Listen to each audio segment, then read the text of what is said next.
Hey there. The other day I was talking with someone and we got on the topic of developing spiritual habits to prop up our spiritual practice and what those things might look like in daily life, and also how to reconcile them with our regular daily habits. And I'd mentioned that our spiritual habits really are our daily habits. Our daily habits are spiritual. And then they mentioned that there's difficulty at times in recognizing the daily things we do as being spiritual. And I agree with this. I mean, this really comes down to mind stuff, making distinctions between this and that, and should and shouldn'ts, and all of this other sort of thing, and what we're taught by society and so forth.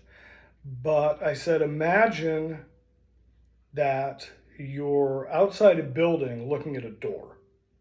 Okay? You're looking at the door, you notice certain things about it, but it's just a door. Okay? Then imagine you're in a helicopter or airplane or something and you're up in the air looking at that same door. It's the same door, but now it isn't. Your perspective has changed. Now you're seeing the door as part of a greater building. You're seeing a building as part of the city block, if you're in a city, or part of the countryside, wherever you are.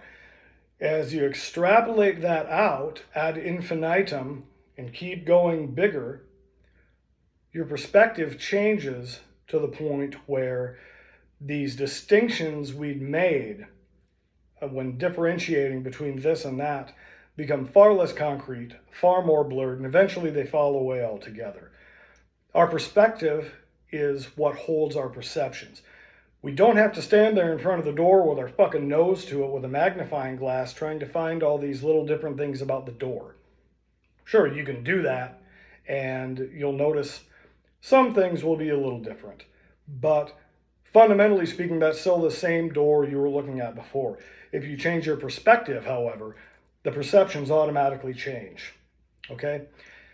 There is never a time where you are not spiritual, because there is never a time when you are not spirit. Chapter 29 of the Tao Te Ching starts with Lao Tzu saying, "Trying to control the world, I see you will not succeed. The world is a spiritual vessel and cannot be controlled." Now, different translations will relay the specific wording a little differently, but that's the gist of it. This verse, for me, is most important for two primary reasons. Number one, we have at the beginning the notion of trying to control the world, which is another subject for another day. And number two, the reason why any such attempts will be futile. Because it's a spiritual vessel. Spiritual vessel. In this verse, we have two Chinese characters, Shan, Qi, spiritual vessel. This is the same character or word, Shan, as found in Chinese medicine, Qigong, Neigong, Chinese Buddhist and Taoist texts, and so on, as one of the Sanbao or three treasures of the body. Spirit. It's usually translated as spirit and sometimes as God. Qi, in this sense, is a very particular kind of cookware or servingware that was designed to be used as part of a matching pair.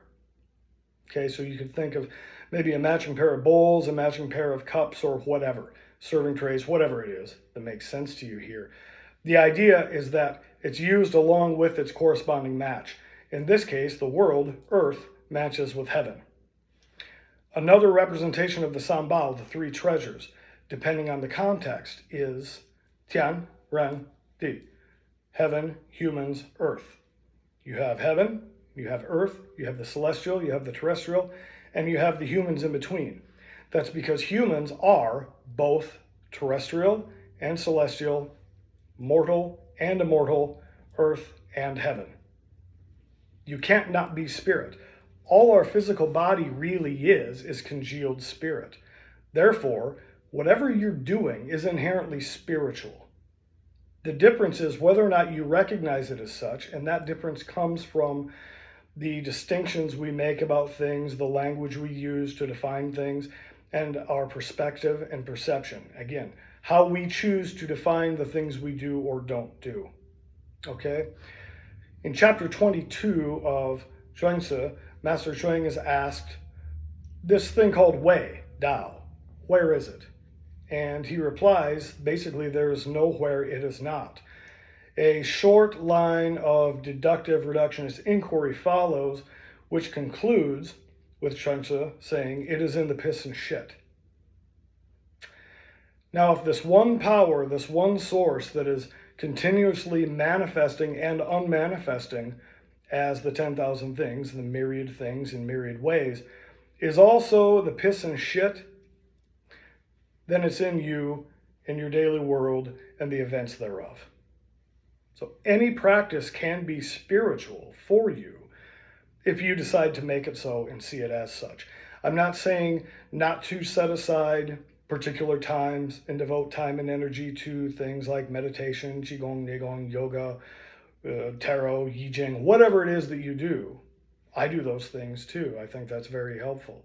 But the implication here, when we're looking at those things as being spiritual, quote unquote, we're sort of saying that other things that are not that are not, and that we're not being spiritual when we're not engaged in those particular activities. But you are. Okay? You don't want to have to rely on the comfort of your meditation cushion or lighting candles or incense or going before your altar or whatever it is that you do when the realities of life come crashing down around you and you feel like you need a lifeboat. You are the lifeboat. It's in here. All right? I hope you found this useful. Till next time.